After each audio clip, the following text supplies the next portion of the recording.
আলহামদুলিল্লাহি রাব্বিল আলামিন ওয়াসসালাতু ওয়াসসালামু আলা সাইয়্যিদিল মুরসালিন আম্মা বা'দু ফাআউযু বিল্লাহি মিনাশ শাইতানির রাজীম বিসমিল্লাহির রহমানির রহিম আসসালাতু ওয়াসসালামু আলাইকা ইয়া রাসূলুল্লাহ আসসালাতু ওয়াসসালামু আলাইকা ইয়া হাবিবাল্লাহ আসসালাতু ওয়াসসালামু আলাইকা ইয়া নবিয়াল্লাহ ওয়া আলা আলিকা ওয়া আসহাবিকা ইয়া নূরাল্লাহ। মদিনী চ্যানেলের দর্শকবৃন্দ, অনুষ্ঠান কোরআন কি বলে এবং আমাদের সাথে প্রতিবারের ন্যায় জানাশিন আমির আহলে সুন্নাত হাজী মাওলানা উবাইদ রাজা আত্তারি মাদানী মুদ্দাজিল্লাহুল আলী রয়েছেন।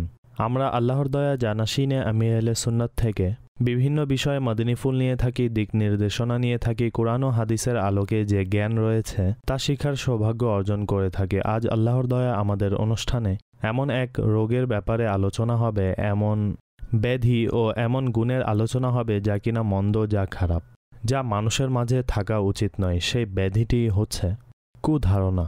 ধারণা যে জিনিস, সেই ব্যাপারে আজকে আমাদের অনুষ্ঠানে প্রশ্নবলী হবে যে ধারণা কত ধরনের হয়ে থাকে, কেমন ধারণা করা জায়েজ, কেমন ধারণা করা গুনাহ, কোন ধারণায় আল্লাহ তাআলা সন্তুষ্ট হয় আর কোন ধারণা আল্লাহ তাআলা অপছন্দ করেন। ইনশাল্লাহ আজকে এটা শেখার সুযোগ পাবো আমরা। শেষ পর্যন্ত অনুষ্ঠানে অংশগ্রহণের নিয়ত রেখে দেখতে থাকুন ও শুনতে থাকুন, আর নিয়ত করে নিন যে ভালো নির্দেশনা পাবো সেই অনুযায়ী আমল করব, এবং যে খারাপ দিক, এমন গুণ সম্বন্ধে জানলাম যা মন্দ, তাহলে তা যদি নিজ সত্তায় বিদ্যমান থাকে তাহলে তা দূর করার চেষ্টা করব আর তা হতে তওবা করব, দুরূদে পাকের ফজিলত অন্তর্ভুক্ত করব। অতঃপর প্রশ্ন নিয়ে জানাশিনে আমির আহলে সুন্নাতের নিকট উপস্থিত হব। নবী পাক সাল্লাল্লাহু আলাইহি ওয়াসাল্লামের মহান ইরশাদ হচ্ছে, যে ব্যক্তি দিন ও রাতে আমার প্রতি ভালোবাসা ও ভক্তি সহকারে তিনবার দুরূদে পাক পাঠ করবে, আল্লাহ তাআলার দয়াময় দায়িত্ব হচ্ছে তার ওই দিনের ও রাতের গুনাহসমূহ ক্ষমা করে দিবেন। সাল্লু আলাল হাবিব সাল্লাল্লাহু তাআলা আলা মুহাম্মদ সাল্লাল্লাহু তাআলা আলাইহি ওয়াসাল্লাম। হুজুর, আজকে যে আমাদের বিষয় তা হচ্ছে ধারণা। বিভিন্ন ধরনের ধারণা, খেয়াল তা আমাদের মস্তিষ্কে আসে, বিভিন্ন চিন্তাও আসে, কখনো নেগেটিভ হয়, কখনো পজিটিভ হয়। সুতরাং যাই হয় আর কি, তো সর্বপ্রথম এটা বলুন যে ধারণা কাকে বলে। আলহামদুলিল্লাহি রাব্বিল আলামিন ওয়াসসালাতু ওয়াসসালামু আলা সাইয়্যিদিল মুরসালিন আম্মা বা'দু ফাউযু বিল্লাহি মিনাশ শাইতানির রাজীম বিসমিল্লাহির রহমানির রহিম আসসালাতু ওয়াসসালামু আলাইকা ইয়া রাসূলুল্লাহ ওয়া আলা আলিকা ওয়া আসহাবিকা ইয়া হাবিবাল্লাহ আসসালাতু ওয়াসসালামু আলাইকা ইয়া নবিয়াল্লাহ ওয়া আলা আলিকা ওয়া আসহাবিকা ইয়া নূরাল্লাহ। ধারণা, জি। তো প্রত্যেক ওই খেয়াল যা প্রকাশ্য নিদর্শনের মাধ্যমে লাভ হয় তাকে ধারণা বলা হয়। প্রকাশ্য নিদর্শন কি? উদাহরণস্বরূপ কোথাও দূর থেকে আমরা ধোঁয়া দেখলাম, জি, তাহলে আমাদের খেয়াল কোন দিকে যায়? আগুন লেগেছে। ঠিক আছে। প্রত্যেক ওই খেয়াল যা প্রকাশ্য নিদর্শনের মাধ্যমে লাভ হয় তাকে ধারণা বলা হয়। ঠিক আছে। যেমন কেউ মুচকি হাসছে, তাহলে সে আনন্দিত। হ্যাঁ, যেমন কেউ মুচকি হাসছে, তাহলে আমাদের ধারণা কি আসবে? সে আনন্দিত। ঠিক আছে। কান্না করছে, তাহলে আমাদের ধারণা কি হবে? পেরেশানিতে আছে বা কষ্টে আছে। জি। আচ্ছা, দ্বিতীয়ত মৌলিকভাবে যে রয়েছে না খেয়াল অথবা ধারণা, সাসপিশনস, দুই প্রকার। ঠিক আছে। যা আমরা ভেবে থাকি ধারণায় আসে তা দুই ধরনের হয়ে থাকে। এক হচ্ছে সুধারণা, জি। আরেকটি হচ্ছে কুধারণা। সুধারণা হচ্ছে ভালো ধারণা, আর কুধারণা খারাপ ধারণাকে বলে, যাকে ইংরেজিতে বলা হয় ব্যাড সাসপিশন। জি। সুতরাং কুধারণা, জি, অর্থাৎ খারাপ ধারণা। জি, অর্থাৎ বলতে পারি একটি নেগেটিভ, একটি জি, পজিটিভ। অবশ্যই অবশ্যই। ঠিক আছে। তাহলে আজকে আমরা নেগেটিভ যে ধারণা হয় সেই ব্যাপারে আলোচনা করব এবং চেষ্টা করব আমাদের মাঝে নেগেটিভ যে মনোভাব আসে বা বিদ্যমান আছে তা যেন দূর হয়ে যায়। এই বিষয়ে বলুন, কোরআনে পাক এই ব্যাপারে কি দিক নির্দেশনা দিচ্ছে? সূরা হুজরাত আয়াত নাম্বার 12 তে ইরশাদ হচ্ছে, ইয়া আইয়ুহাল্লাযীনা আমানু জতানিবু কাসীরাম মিনায-যন্ন ইন্না বা'দায-যন্নি ইসম। কানজুল ঈমান থেকে অনুবাদ, হে ঈমানদারগণ, বহুবিধ অনুমান থেকে বাঁচো, নিশ্চয়ই কোনো কোনো অনুমান পাপ হয়ে যায়। তাফসিরে বাইদাবিতে এর ব্যাখ্যায় উল্লেখ আছে যাতে মুসলমান সব ধারণার ব্যাপারে সতর্ক হয়ে যায়, অর্থাৎ অধিক ধারণা থেকে বাঁচতে হবে, যাতে মুসলমান সব ধারণার ব্যাপারে সতর্ক হয়ে যায় আর চিন্তা করে এই ধারণাটি কোন দৃষ্টিভঙ্গিতে, অর্থাৎ কোন ক্ষেত্রে আসলো, সুধারণার অন্তর্ভুক্ত নাকি কুধারণার অন্তর্ভুক্ত। ঠিক আছে। কেননা কোনো মানুষের কাজ দেখতে খারাপ মনে হতে পারে, কিন্তু বাস্তবে মূলত এমনটা নয়। কেননা হতে পারে যে সে ব্যক্তি এই কাজ যে করছে হয়তোবা ভুলবশত করছে, অথবা যে দেখছে তারও ভুল হতে পারে। তো দুইটি ধরন এখানে। ঠিক আছে হুজুর, কোরআনে পাকের আয়াতে মোবারকা আপনি উপস্থাপন করলেন, এর সাথে এটাও বলে দিন নবী পাক আলাইহিস সালাতু ওয়াস সালাম ধারণার ব্যাপারে কি ইরশাদ করেছেন। এক্ষেত্রে 3টি হাদিসে মোবারকা উপস্থাপন করছি। বুখারী শরীফে রয়েছে, কুধারণা থেকে বাঁচো। নিঃসন্দেহে কুধারণা জঘন্যতম মিথ্যা। আচ্ছা, এখানে দেখুন, কুধারণাকে অন্তরের গীবত বলা হয়, আর অন্তরের মিথ্যাবাদিতারও প্রমাণ। জি। আচ্ছা, দুর্রে মনসুরে রয়েছে, হজরত সৈয়দাতুনা আয়েশা সিদ্দিকা রাদিয়াল্লাহু তাআলা আনহা বলেন, যে ব্যক্তি তার মুসলমান ভাইয়ের প্রতি কুধারণা রাখল, নিঃসন্দেহে সে তার রব তাআলার প্রতি কুধারণা রাখল। আল্লাহু আকবার।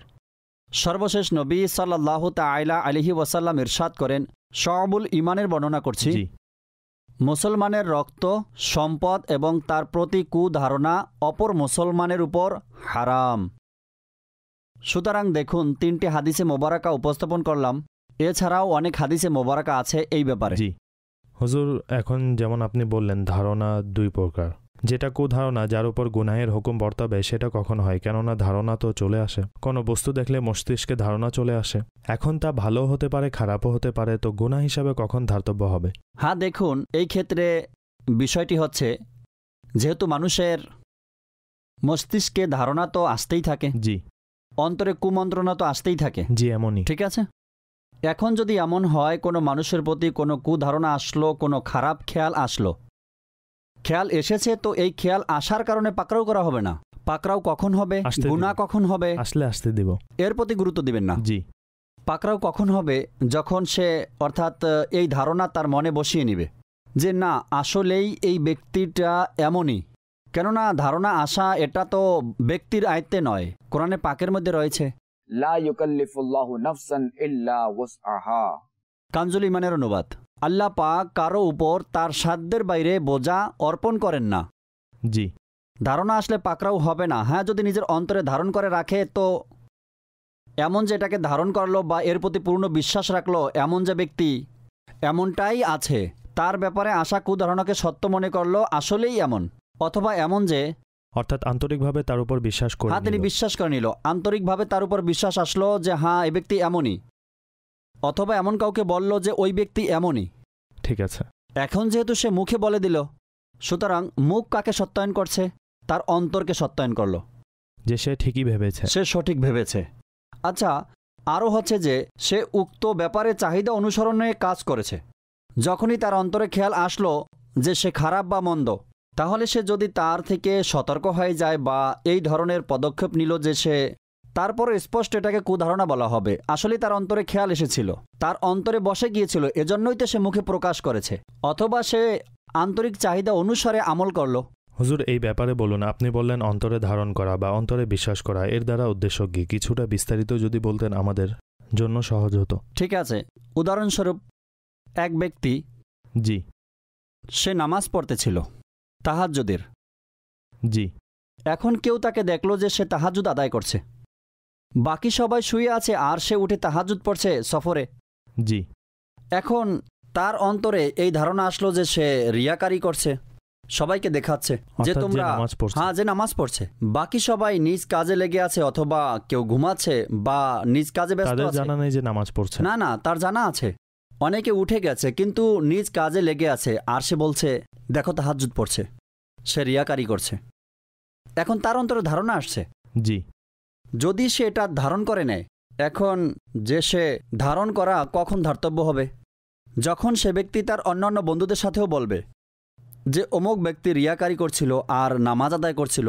এক তো হলো এটা, রিয়াকারির জন্য নামাজ আদায় করছে, এক তো হচ্ছে এটা। দ্বিতীয় হচ্ছে সে সরাসরি তাকে বলে দিল, আরে তুমি তো অনেক বড় রিয়াকার, তুমি তো এভাবে এভাবে নামাজ পড়তেছিলে, সবাইকে দেখানোর জন্য পড়ছিলে, তাই না?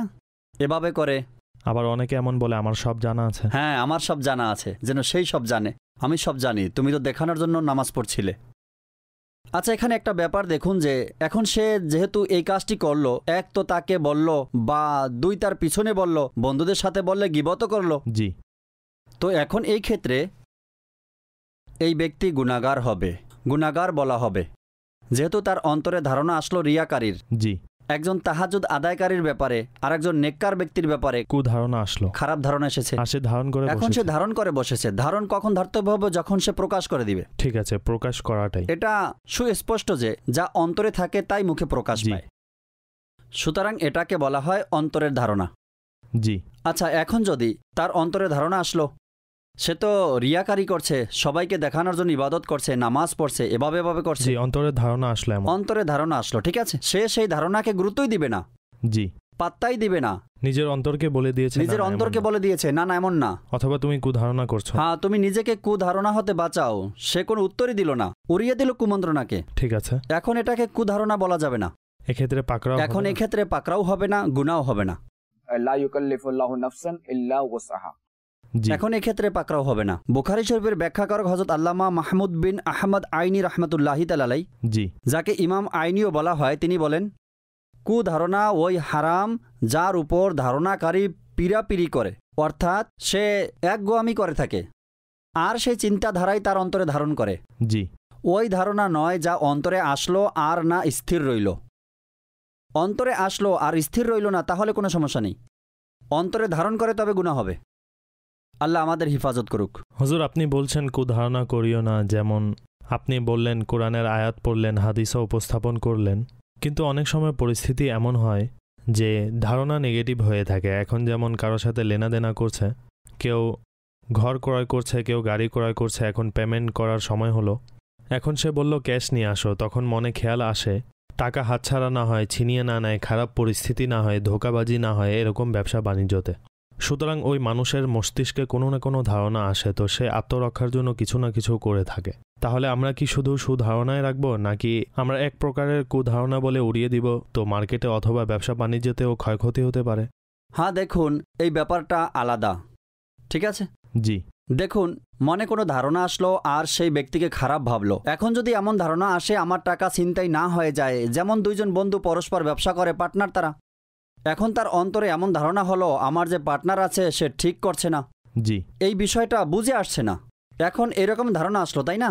এখন যদি এই ধারণার ভিত্তিতে সতর্কতা অবলম্বন করে আর হিসাব করে চলে, জি, এখন ওই ব্যক্তির ব্যাপারে তার কুধারণা রাখে না যে সে আসলেই চোর, এই ধারণা নেই তার, ঠিক আছে, তাকে চোরও বলবে না, ঠিক বাস আছে। শুধু সতর্কতা অবলম্বন করছি আমি স্পষ্ট, ধোঁকা থেকে বাঁচার জন্য, ধোঁকা থেকে বাঁচার জন্য, নিজেকে বাঁচানোর জন্য সতর্কতা অবলম্বন করছি।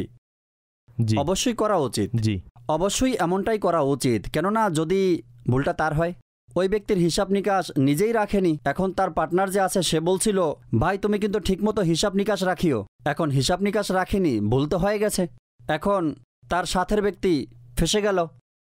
হিসাব নিকাশ সে রাখেনি আর ফেসে গেল ওই ব্যক্তি, ভাই তুমি চুরি করেছো, জি, এতে কোনো সমস্যা নেই। এমনিভাবে দেখুন, বৈবাহিক ক্ষেত্রে ছেলে মেয়ের মাঝে যে সম্পর্ক স্থাপন হয়, অতএব এক্ষেত্রেও দেখুন তদন্ত করা হয়, খোঁজ নেওয়া হয়, সুতরাং এক্ষেত্রে কোনো সমস্যা নেই। ঠিক আছে, এই ক্ষেত্রেও কুধারণা এগুলো হবে না। কুধারণা নয়। ঠিক আছে, ঠিক আছে। হুজুর এই ব্যাপারে বলুন, কুধারণার কুফল কি, মানুষের কি ক্ষতি হয়, এর কিছু বিস্তারিত বিবরণ দিন। হ্যাঁ অবশ্যই, কুধারণার কুফল তো অনেক আছে। এক তো হচ্ছে যে মানুষ যে আছে না, তো সে তার সামনের ব্যক্তির মানুষের মনের কষ্টের কারণ হতে পারে। তার অন্তরে ধারণা আসলো আর সে সেটা প্রকাশ করে দিল, তবে সামনের ব্যক্তি কষ্ট জি। পাবে, অন্তরের কষ্টের মাধ্যম হলো। আচ্ছা, দ্বিতীয় হলো যে তার অনুপস্থিতিতে যদি অন্যের নিকট বলে থাকে, তাহলে সেক্ষেত্রে এর চেয়েও বেশি ভয়ানক পরিস্থিতি হবে। এটার মাধ্যমে অপবাদ হয়ে যাবে, অপমান হয়ে যাবে। জি, আর আসলেই যদি এমন হয়, তার ধারণা অনুযায়ী সত্য হয়, তাহলে এটা গীবত হবে। জি। আরেকটি বিষয় হচ্ছে কুধারণার মাধ্যমে গোয়েন্দাগিরি বৃদ্ধি পায়, খোঁজ, খোঁজ, অন্বেষণ। অন্বেষণ, অর্থাৎ খোঁজে লেগে যায়, অন্বেষণে লেগে যায়, গোয়েন্দাগিরি আরম্ভ করে দেয়। এখন বিষয় হচ্ছে কারো প্রতি ধারণা জাগলো না, জি, ধৈর্য ধরবে না, ধৈর্যের সাথে কাজ করবে না, বাস শুধু অন্বেষণে লেগে থাকবে। অথচ কোরআনে পাকে কি আছে? ওয়ালা তাজাসসু। আর দোষ অন্বেষণ করো না। আর খাজাইনুল ইরফানে এই আয়াতের ব্যাখ্যায় আসছে, অর্থাৎ মুসলমানদের দোষ অন্বেষণ করো না এবং তাদের গোপন বিষয়াদি গুপ্তচর বৃত্তি করো না, যাকে আল্লাহ তাআলা নিজের সাত্তারিয়াতের চাদরে গোপন রেখেছেন।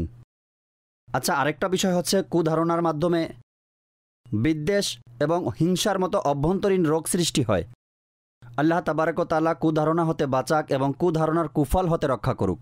হুজুর এই ব্যাপারে বলুন, এমন মন্দ ও খারাপ ফলাফল আছে কুধারণার, অর্থাৎ ফলাফল প্রকাশ পায়, যেমন আপনি বর্ণনা করেছেন যে কুধারণার অমুক ক্ষতিসমূহ। এই ব্যাপারে বলুন যে এখন মন তো চাই কুধারণা থেকে বাঁচার, কিন্তু সে কোন পদ্ধতি অবলম্বন করবে, কোন উপায় গ্রহণ করা উচিত যাতে আমরা কুধারণা থেকে বাঁচতে পারি? হ্যাঁ, দেখুন যে এই যে বিষয় আছে না, এক্ষেত্রে নিজ মুসলমান ভাইদের ভালো গুণের প্রতি লক্ষ্য রাখবে, তাদের ভালো দিকগুলো খেয়াল রাখবে।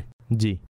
আচ্ছা, দ্বিতীয় হচ্ছে নিজের সংশোধনের প্রচেষ্টা জারি রাখবে, কেননা যে নিজে নেককার সে অপরের ব্যাপারে ভালোই ধারণা রাখবে, আর যে মন্দ সে তো অপরের ব্যাপারে কুধারণাই করবে, তাই না? আর তাছাড়া আল্লাহ হযরত বলেছেন না যে কুধারণা নোংরা অন্তর থেকেই সৃষ্টি হয়।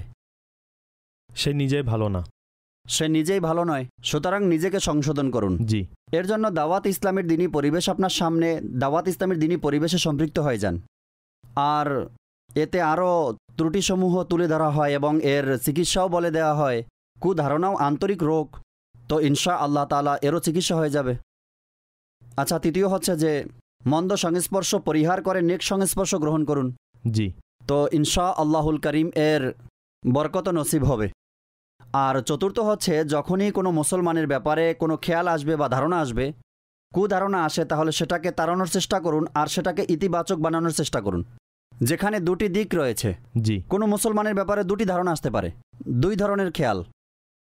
এখন এক্ষেত্রে ইতিবাচক ভাবনার প্রতি প্রত্যাবর্তন করা ওয়াজিব। যেমন আলা হযরত রাহমাতুল্লাহি তাআলা আলাইহি বলেন, নিজ ভাষায় বলার চেষ্টা করছি, মুসলমানদের প্রতি ধারণা আছে সেটা ইতিবাচক রাখা ওয়াজিব। এর কিছু উদাহরণ যদি দিতেন।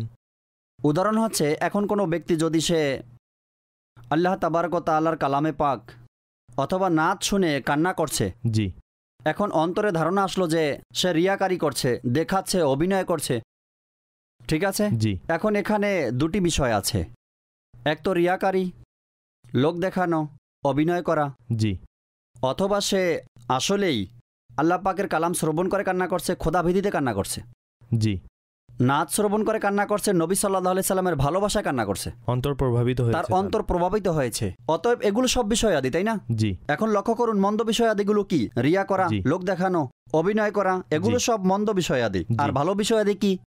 ইখলাস আছে, ইখলাস। হতে পারে সে আসলেই খোদাভীতির কারণে কান্না করছে, অথবা নবী সাল্লাল্লাহু আলাইহি সাল্লামের বিরহে কান্না করছে। জি। সুতরাং এই যে ভালো ধারণাসমূহ আছে, এগুলো ধারণ করা ওয়াজিব, অর্থাৎ ইতিবাচক ধারণাসমূহ যা আছে তা গ্রহণ করুন। এগুলো গ্রহণ করাই ওয়াজিব মুসলমানদের ব্যাপারে। জি। আচ্ছা, আরেকটি বিষয় হলো, জি, এখানে এটাও বলে দেই, দেখুন এটা হবে ওই ক্ষেত্রে যেমন কোনো ব্যক্তির অবস্থা প্রকাশিত নয়, অর্থাৎ গোপন আছে, গোপন আছে, জি, সেই ক্ষেত্রে কোনো ধারণা আসে তাহলে সমস্যা আছে, তখন কুধারণা হবে। জি, আচ্ছা, এখন দেখুন এরকম এক ধরনও আছে, অনেক সময় মানুষের অবস্থাই এমন হয়ে যায় তার ব্যাপারে, ওই সময় তার ব্যাপারে ভালো ধারণা আসতেই পারে না, কঠিন হয়ে যায়। হাদিসে আছে, অপবাদের স্থান এড়িয়ে চলো। জি, সদরুস শরিয়া বদরুত তরিকা মুফতি আমজাদ আলী আজমি রহমতুল্লাহি তাআলা আলাইহি বলেন, যদি কেউ মদের আড্ডার পাশে থাকে, জি, এখন যদি তার ব্যাপারে কেউ এভাবে চিন্তা করে মদ্যপায়ী সে, অতএব এক্ষেত্রে কিন্তু তার উপর কুধারণা করা গুনাহ নয়, কেননা সে নিজেই নিজেকে অপবাদের স্থানে দাঁড় করিয়েছে। হাদিসে পাকে আছে, ইত্তাকু মাওয়াদিয়াত তুহম, অর্থাৎ আমাদের কুধারণা করা হতেও বাঁচতে হবে, আর জি। অন্য কেউ আমাদের কুধারণা করবে সে এ ব্যাপারেও বাঁচতে হবে। ইত্তাকু মাওয়াদিয়াত তুহম, অপবাদের স্থান এড়িয়ে চলো। সুতরাং আপনি নিজে এমন স্থানে দাঁড়াবেন না, আপনি নিজেকে এমন জায়গাতে দাঁড় করাবেন না যে মানুষ আপনার উপর অপবাদ দিবে। জি। এখন যদি কেউ এই ধরনের কাজ করে এমন স্থানে রইল, সেটা তার দোষ, এখানে কুধারণাকারীর দোষ নয়। নিজেও বাঁচুন আর অপরকেও অবশ্যই বাঁচান, একজন মুসলমানের শান এমনই হওয়া উচিত। আমাদের অনুষ্ঠানের সময় শেষ পর্যায়ে চলে এসেছে, মাদিনী চ্যানেল দেখতে থাকুন। আজ আমরা কুধারণা প্রসঙ্গে শুনেছি, আর মুসলমানের ব্যাপারে কুধারণা রাখা আর এর ক্ষয়ক্ষতি, এর মন্দ দিক এবং তিরস্কার প্রসঙ্গে শুনলাম। আমরা লক্ষ্য করি, আমরা প্রত্যেকে নিজের উপর লক্ষ্য করি, যদি আমি কারো ব্যাপারে কুধারণা করি তাহলে তওবা করুন, নত স্বীকার করুন এবং পরবর্তীতে কুধারণা হতে বাঁচার এবং সুধারণা রাখার নিয়ত করে নিন। আমির আহলে সুন্নাত বলেন, সুধারণা রাখার মাঝে কোনো ক্ষতি নেই। সল্লু আলাল হাবিব সাল্লাল্লাহু তাআলা আলা মুহাম্মদ সাল্লাল্লাহু তাআলা আলাইহি ওয়াসাল্লাম।